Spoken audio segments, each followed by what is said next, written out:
বিজনীৰ ১ নং দৈলংচাৰত পানী যোগান আঁচনিৰ কেন্দ্ৰ নিৰ্মাণ কাৰ্য বন্ধ হোৱাত ৰাইজৰ ক্ষোভ শীঘ্ৰে কাম সম্পূৰ্ণ কৰা দাবী। নিৰ্মাণ কাৰ্য বন্ধৰ পিছত জংঘলে আৱৰি ধৰিছে পানী যোগান আঁচনিৰ চৌহদ। চিৰাং জিলাৰ বিজনী মহকুমা অন্তৰ্গত মানস ৰাষ্ট্ৰীয় উদ্যানৰ সীমান্তৱৰ্তী অঞ্চল ১ নং দৈলংচাৰ গাঁৱত নিৰ্মাণাধীন পানী যোগান আঁচনিৰ কেন্দ্ৰৰ কাম দীৰ্ঘদিনে বন্ধ হৈ থকাত স্থানীয় ৰাইজৰ মাজত অসন্তুষ্টৰ সৃষ্টি হৈছে। উল্লেখ্য যে প্ৰায় ২ বছৰ পূৰ্বে গাঁওখনত বিশুদ্ধ খোৱা পানীৰ সুবিধা প্ৰদানৰ লক্ষ্যৰে এই পানী যোগান আঁচনি নিৰ্মাণ কাৰ্য আৰম্ভ কৰা হৈছিল। আঁচনিখনে গাঁৱৰ শতাধিক পৰিয়ালৰ মাজত দীৰ্ঘদিনীয়া খোৱা পানীৰ সমস্যা সমাধান হোৱাৰ আশা জগাই তুলিছিল। কিন্তু স্থানীয় ৰাইজৰ অভিযোগ অনুসৰি নিৰ্মাণ কাৰ্য আৰম্ভ কৰি চৌহদৰ বকিবে নিৰ্মাণ কাৰ্য বন্ধ কৰি দিয়ে। বিগত কেইমাহ ধৰি নিৰ্মাণ কাৰ্য সম্পূৰ্ণৰূপে বন্ধ কৰাৰ ফলত এই স্থানত থকা লহাৰ ৰথসমূহ মামৰ ধৰি চৰকাৰী টকা বিনষ্ট হোৱাৰ পৰিলক্ষিত হৈছে।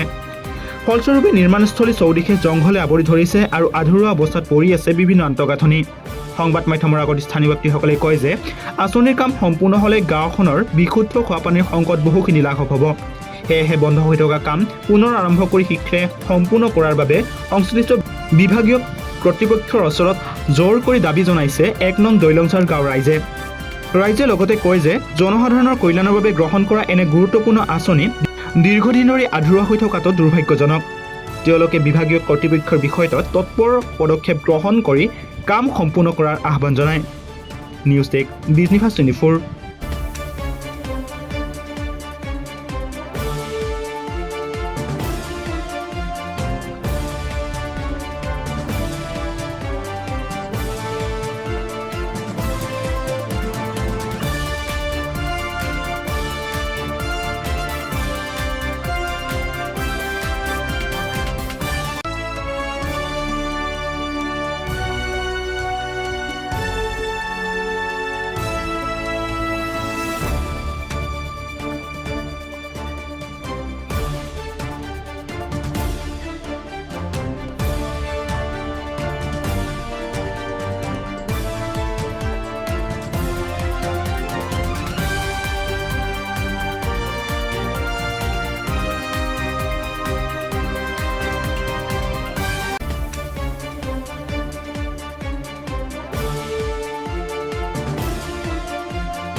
কামটো প্ৰায় আজি ২ বছৰ বেছি হ'ল কামটো বন্ধ হৈ আছে। কি কাম আছিল এইটো এটা ৱাটাৰ চাপ্লাই আছিল। ৱাটাৰ চাপ্লাই আমাৰ মোটামুটি এইটো গাঁও হ'ল আপোনাৰ ১ নং দৈলংচাৰ। মোটামুটি ২ বছৰ আগৰ পৰা কামটো আৰম্ভ হৈছিল, কিন্তু কামটো ২বাৰ আৰম্ভ হৈছিল মাজত, কিন্তু এতিয়ালৈকে কমপ্লিট হোৱা নাই। মাত্ৰ ৱালখিনিয়ে হৈছে। ৱালখিনি হৈছে কিন্তু আমাৰ ইয়াত পানী বহুত অভাৱ। আমাৰ উত্তৰ অঞ্চলত যিখিনি পানীৰ অভাৱ, আমি কেতিয়াবা এনেকুৱা অৱস্থা হয় মোটামুটি আমি ১ কিলোমিটাৰ এনেকুৱা অৱস্থা হয় পানী আনিব লাগে। সেইকাৰণে মই চৰকাৰক অনুৰোধ কৰিম এই কামটো যাতে সোনকালে আৰম্ভ কৰে। আৰম্ভ কৰি আমাৰ এই ৰাইজৰ যিটো পানীৰ অভাৱ সেইটো সোনকালে দূৰ কৰে, সেইটো মই চৰকাৰক অনুৰোধ জনাম। আমাৰ ১ নং দৈলংঝাৰত ঘৰ। আমি ১ দৈলংঝাৰৰ মানুহ।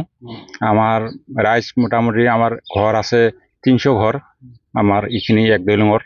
কিন্তু এই জলৰ ব্যৱস্থাটো আজি ২.৫ বছৰ হ'ল, কিন্তু জংঘল হয়ে একদম বন্ধ হৈ আছে।